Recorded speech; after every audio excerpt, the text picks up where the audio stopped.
Bonjour. Bon, le maillot de foot, j'en parlerai à la fin ou j'en parlerai pas, on verra.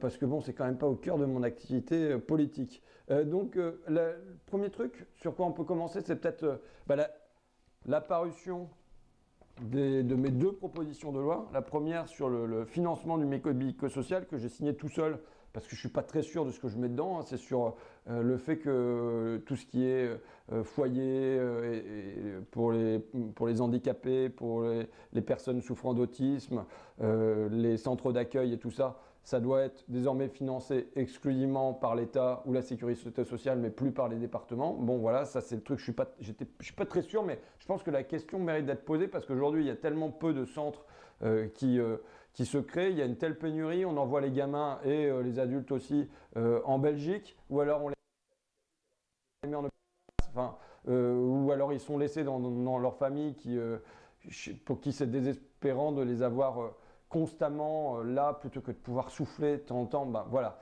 Donc ça c'est la première. Bon, et la deuxième, donc sur le financement de l'hôpital psychiatrique, où là on a récolté des signatures, on a déjà dit, mais de tous les groupes, de députés de tous les groupes, sauf du groupe En Marche, pour une augmentation du budget des hôpitaux psychiatriques qui soit parallèle à l'évolution du budget des hôpitaux dits classiques. Alors, que dire là-dessus? C'est que ces propositions, manifestement, elles sont recevables, puisqu'elles ont été reçues par l'Assemblée nationale, numéro 472 et 473. Je le dis parce que il y a des professionnels du droit qui viennent faire les malins en disant sur des sites là que ces propositions ne sont pas recevables parce qu'elles ne sont pas gagées, parce qu'il y a l'article 40 et tout ça.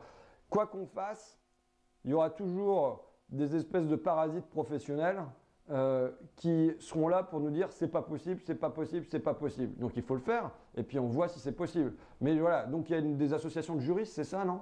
Un peu, ils mériteraient de travailler au Conseil constitutionnel tellement ils viennent vous dire c'est pas possible, c'est pas possible, c'est pas possible. Et face à ça, il faut rappeler la phrase de Marcel Paul, donc, qui était ministre à la Libération, ministre communiste, qui a entre autres nationalisé EDF et GDF, le gaz et l'électricité, et qui était agacé par les juristes qui l'entouraient et qui disaient je ne vous paye pas pour que vous me trouviez des articles je ne vous paye pas pour que vous m'indiquiez les articles qui m'interdisent de faire, mais au contraire pour que vous me trouviez ceux qui me permettent de faire. Et voilà, il faut espérer qu'on ne sera pas entouré de gens dont le niveau d'études sert juste à venir vous dire c'est pas possible, c'est pas possible, c'est pas possible. Ça c'est la première chose. Et ensuite, là, comme j'ai une activité vraiment qui est de proposition ces temps-ci, eh ben on a beaucoup travaillé, alors pas tout seul, hein, j'étais avec Adrien Quatennens, et puis aussi il faut signer la présence non pas d'élus, mais de techniciens ou bien de gens qui sont membres permanents de l'équipe autour des parlementaires. Donc il y a eu Mathilde, il y a eu Johanna, mais aussi là par exemple Nicolas Framont, qui est en fait Nicolas Framont, c'est un jeune gars qui est comment on appelle ça? L'attaché, mais il n'est pas mon attaché à moi, il est attaché du groupe pour ce qui est de la commission des affaires sociales. Et comme le burn-out, ça dépend de la commission des affaires sociales, eh bien c'est Nicolas qui s'est chargé pas mal de trouver le moyen de rendre ce qu'on voulait faire, c'est-à-dire faire entrer les risques psychosociaux dans le tableau des maladies professionnelles. Aujourd'hui, on a reçu des salariés, notamment le Lidl à l'Assemblée nationale, mais aussi une DRH, on a reçu des médecins du travail, des syndicalistes. Aujourd'hui, quand on souffre d'un burn-out, quand on est complètement épuisé, quand on est lessivé parce que le management dans la boîte ne va pas, eh bien on va être peut-être être reconnu inapte, mais pas comme maladie professionnelle. Et donc de ce fait-là, d'une part, le salarié, il est mal rétribué et il n'a pas de rente. Et d'autre part, c'est la collectivité qui paye. C'est la sécurité sociale, ce sont les ACDIC qui vont payer pour l'inaptitude du salarié. Donc là, on voudrait faire rentrer les risques psychosociaux dans le tableau des maladies professionnelles. Donc ça, je vous en reparlerai de toute façon davantage en janvier. Ça va arriver dans la niche du 1er février. Avant ça, ça va passer en commission. Moi, je voudrais encore recevoir des gens parce que vous savez, c'est pas seulement sur le plan technique, c'est avoir la fougue, l'envie de soutenir ça en se disant c'est vachement important, pas seulement avec des chiffres, mais aussi avec des visages, avec des noms. Bah là, je le fais pour David, je le fais pour Christophe, je le fais pour Yannick. Alors Yannick, c'était un gars qui était cadre dans un Lidl à Rousset, près d'Aix-en-Provence, qui a été retrouvé pendu, il me semble, dans la chambre froide de l'entrepôt. Il s'appelle Yannick Sansonetti, je le dis parce que Christophe et le frère de Yannick voulaient qu'on appelle la proposition de loi Sansonetti. Donc on peut toujours dire proposition de loi Sansonetti. Maintenant, on n'a pas le droit pour l'instant au niveau de l'administration de donner des noms comme ça. Donc ça peut être valable pour nous, proposition de loi Sansonetti sur le burn-out. Voilà. Donc ça, c'est quand même un gros travail de rédiger, faire des motifs, exposer pourquoi on veut faire ça, rechercher les statistiques, ainsi de suite. Maintenant, le point peut-être le plus important de ma semaine, je veux dire, c'est sauver la planète. C'est pas rien. Je vais essayer de le faire sans rigoler parce que je pense que de manière sérieuse, impartiale, analytique, parce que c'est au fond le thème qui m'inquiète le plus pour mes gamins. Que l'air devienne irrespirable, l'eau imbuvable, la terre complètement pourrie. Voilà. Mardi se déroulait le One Planet Summit. Donc c'était un truc voulu par Macron, un grand sommet qui se déroulait à Billancourt, là où il y avait l'usine Renault. Donc il y a la Cité de la Musique, je crois, quelque chose comme ça. Il y avait plein de chefs d'État qui étaient reçus. Et il y avait donc Emmanuel Macron. Bon. J'ai été mandaté là-bas par la commission des affaires économiques. C'est mon fils qui rentre là. Salut Jojo, ça va? Ça va mon bonhomme? Ouais. J'enregistre une vidéo et... C'est bien. Alors, par contre, je termine Joseph, d'accord? Bon, on est vendredi soir, donc je récupère mes gamins. Voilà.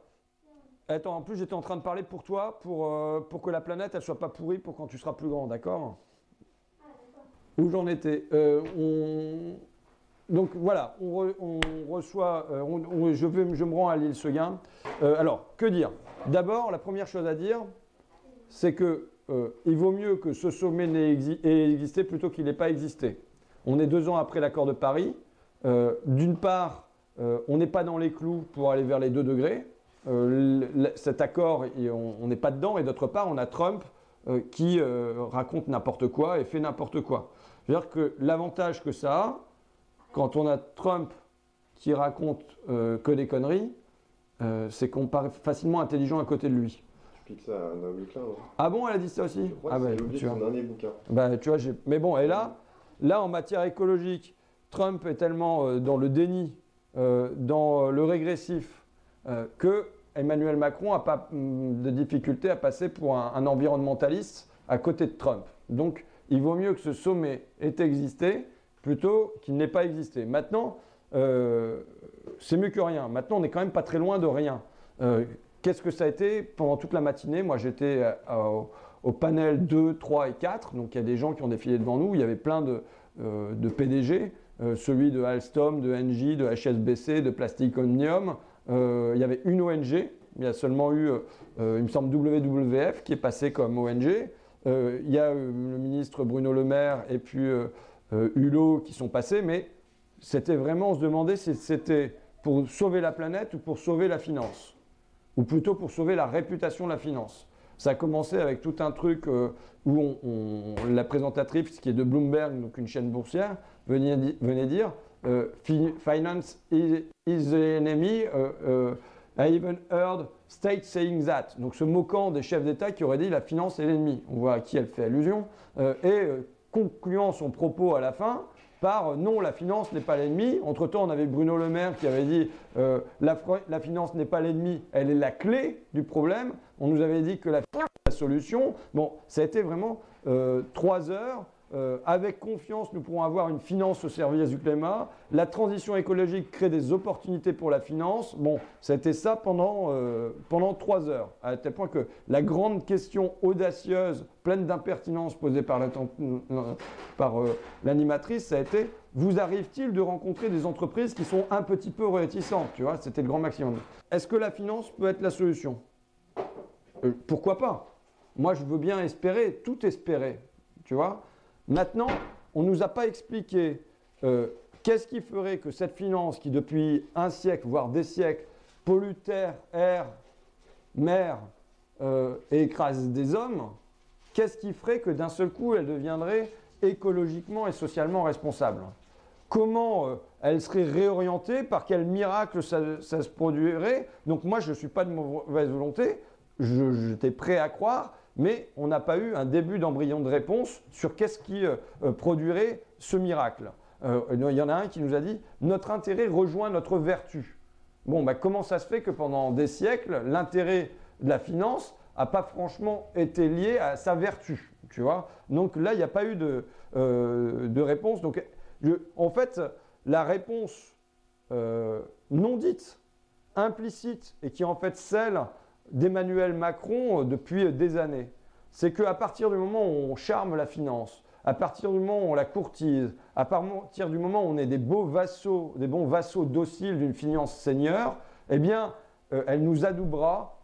Si on est gentil avec elle, elle sera gentille avec nous. C'est grosso modo l'esprit d'Emmanuel Macron, tant en ce qui concerne l'emploi que là en ce qui concerne l'écologie. Et donc, dans la mesure où on passe une journée à tresser des louanges à la finance, eh bien, on espère qu'en échange, elle va venir être d'elle-même, se verdir, se lancer dans le green business à tout va. Alors, il fallait voir le contraste quand même entre les prises de parole des financiers, pour qui c'est bon, c'est déjà fait, le virage est déjà pris, c'est formidable. Je ne sais pas, AXA, comme c'était en anglais, il y a des fois je me demandais si je comprenais bien, mais AXA et le PDG est venu dire qu'avant, ils avaient pour objectif de consacrer 1% de leur chiffre d'affaires à des projets environnementaux responsables, et que là, ils étaient déjà à 2%. Et tu vois, là, il aurait fallu applaudir. On est à 2%, tu vois. Bon, et donc, entre ça et le contraste avec les dirigeants politiques, qui sont, eux, extrêmement inquiets. Je voudrais qu'on transcrive la prise de parole du gouverneur de Californie, Jerry Brown, qui était une prise de parole très volontariste, très inquiète, quoi. Le monde est sur le chemin de l'enfer, le temps presse, nous menons un incroyable assaut contre la mère nature, la menace est existentielle, tout ça est tout à fait juste. Et il y a là un fossé entre ce constat tragique et les mesures qui sont prises, qui sont quasiment de l'ordre du néant, quoi. Il y a un gars qui est venu dire, rappeler un dicton populaire qui dit l'argent est un mauvais maître, mais un bon serviteur. Donc, c'est-à-dire que l'argent doit être un moyen, mais non une fin. Or là, aujourd'hui, dans ce que j'ai entendu mardi, c'est l'argent qu'on laisse maître et non pas à notre service, quoi.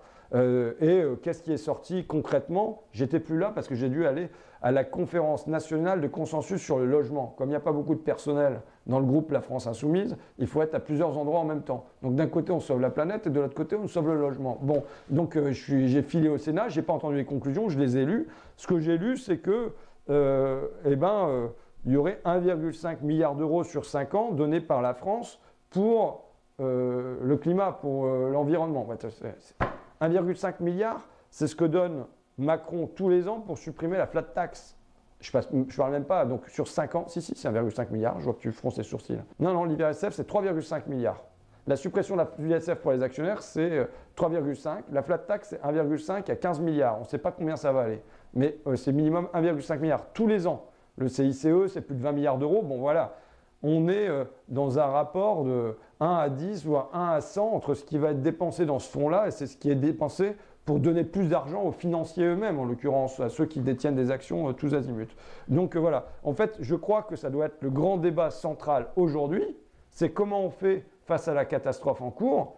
Est-ce qu'on croit à la main invisible du marché qui va allouer les ressources en capital naturellement vers ce qui est bon pour la nature, ou bien est-ce qu'on pense qu'il faut de la planification écologique pour effectuer une transition de l'économie vers autre chose, que cette finance, il faut la contraindre, il faut l'orienter, il faut la guider, il faut l'encadrer, voire il faut la sanctionner. Et je pense que ça devrait être le gros débat. Là, on a des tas de petites polémiques qui surgissent tous les jours, mais le grand débat majeur, ça devrait être ça. Voilà, pour mes gamins et pour les vôtres. En lien avec ça, alors voilà, en lien avec ça, j'ai visité une ferme dans ma circonscription. Qu'est-ce que j'ai fait dans ma circonscription? J'ai passé mon samedi à aller rencontrer ce que j'appelle des mères courage. D'abord 2 parents, c'est un ouvrage de Bertolt Brecht, hein, c'est une pièce de Bertolt Brecht, Mère courage.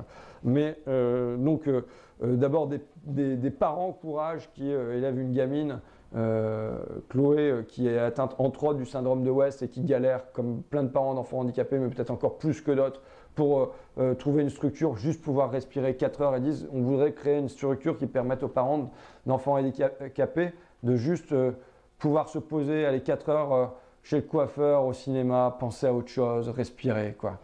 Donc voilà, bon, et ensuite j'ai rencontré d'autres mères courage, une qui galère parce qu'on lui a supprimé la ligne entre Étaples et Hesdin, et donc pour aller voir sa fille qui est restée sur Hesdin, ça prend un week-end, elle la voit qu'un week-end par mois, enfin voilà, et puis ensuite une auxiliaire de vie sociale qui elle a la chance là en ce moment d'être à quasiment plein temps et de toucher 1 200 €, elle considère que c'est un espèce de paradis, quoi. Mais qui peut retourner du jour au lendemain à 600, 700 € par mois, juste parce qu'il y a des personnes âgées dont elle s'occupe qui vont se retrouver soit en maison de retraite, soit malheureusement décédées. Donc en situation extrêmement précaire comme ça. Donc j'ai passé mon samedi à ça. Et sinon, mercredi, je suis allé visiter avec Ferme d'Avenir, qui est une association qui était intervenue lors de la commission des affaires économiques. Je suis allé visiter une ferme qui se trouve dans la Somme, la ferme de Lomignon. J'ai mis ça en relation avec d'autres agriculteurs que j'avais rencontrés qui voulaient passer complètement au bio, notamment dans un élevage de brebis, qui ne savaient pas trop comment faire et tout ça. Et donc j'ai mis en relation pour qu'on trouve le chemin qui permettent, s'ils le veulent, de passer au bio, d'effectuer à petite échelle leur transition écologique. Et ce qui est vachement intéressant, mais je vais faire un bouquin, je vais essayer d'écrire là-dessus pendant les vacances de Noël, tu sais, mais sur un député à la ferme. On reprend le principe de Martine à l'hôpital psychiatrique, Martine à la ferme et tout ça. Bon. Et donc, c'est comme si ce n'était pas structuré aujourd'hui. Il peut y avoir des désirs d'agriculteurs d'avancer dans une direction, et en même temps, il n'y a pas un accompagnement de formation, il n'y a pas un accompagnement intellectuel, il n'y a pas des rencontres qui se déroulent autour de ça, et chacun est un peu isolé dans son coin. On le voyait même avec l'agriculteur de la ferme de Lomignon qui s'appelle Nicolas, qui lui est déjà très en avance. Bon, il a 2 systèmes, hein. Il a un système conventionnel et puis un système bio, voilà, mais Maxime de Ferme d'Avenir voit ses salades et lui dit, mais tu sais qu'il y a un appareil qui existe pour couper les salades, ça va vraiment 40 fois plus vite, c'est incroyable. Et l'autre dit, oui, j'ai vu ça vaguement sur internet, mais j'ai pas eu le temps de le commander. Bon, mais c'est pas le prix qui faisait qu'il ne l'a pas fait, c'est juste qu'il n'a pas quelqu'un qui l'a conseillé pour lui dire, vraiment, tu sais, ça peut aller beaucoup plus vite avec ça. Et si je prends la comparaison avec le fait que dans l'après-guerre, eh bien, il y a eu un vrai effort fait par les agriculteurs, par les paysans, pour passer de leur petite ferme de polyculture élevage vers l'élevage intensif ou vers l'agriculture intensive. Alors aujourd'hui, on peut trouver ça négatif, mais n'empêche que ça a été un vrai pas technique, un vrai pas intellectuel fait par ces agriculteurs. Et bien, pour faire ça, ils étaient accompagnés, ils se sont regroupés. Il y a eu vraiment des intellectuels de l'agriculture qui ont bossé avec eux pour avancer. Donc je pense que c'est l'un des trucs qui manque si on veut faire cette transition de l'agriculture vers autre chose, quoi. Voilà. Juste pour vous dire que pendant tout ce temps-là, quand je suis au One Planet Summit ou quand je suis dans cette ferme, je ne suis pas dans l'hémicycle.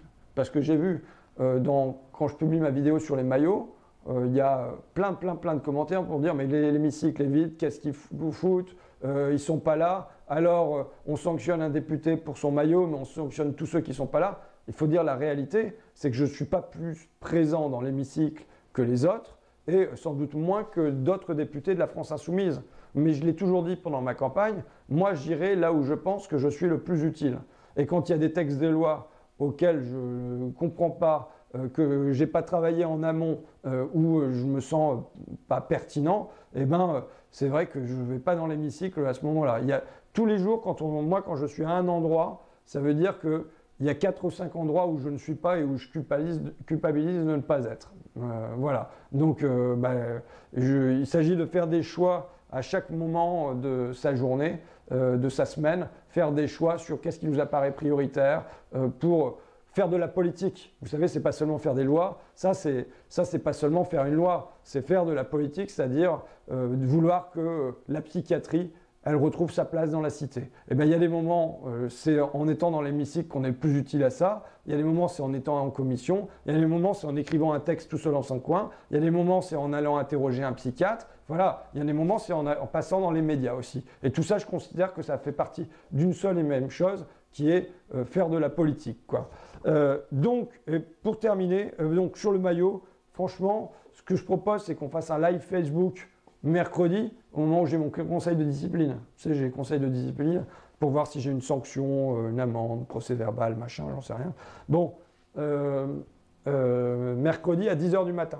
Je propose qu'on fasse un live Facebook à 9h30 avant d'entrer au bureau de l'Assemblée. Puis on fera un live Facebook aussi en sortant. Et je vous raconterai la véritable histoire de ce maillot. Parce que je n'ai pas raconté. Toute la force symbolique qu'a pour moi ce maillot de cours. Voilà, on arrête là, non? Qu'est-ce que t'en penses? Ça te va? Bon. Parce que je vais aller jouer au ping-pong avec mon fils. Puis après, je vais aller récupérer ma gamine et on va essayer d'aller voir Paddington 2.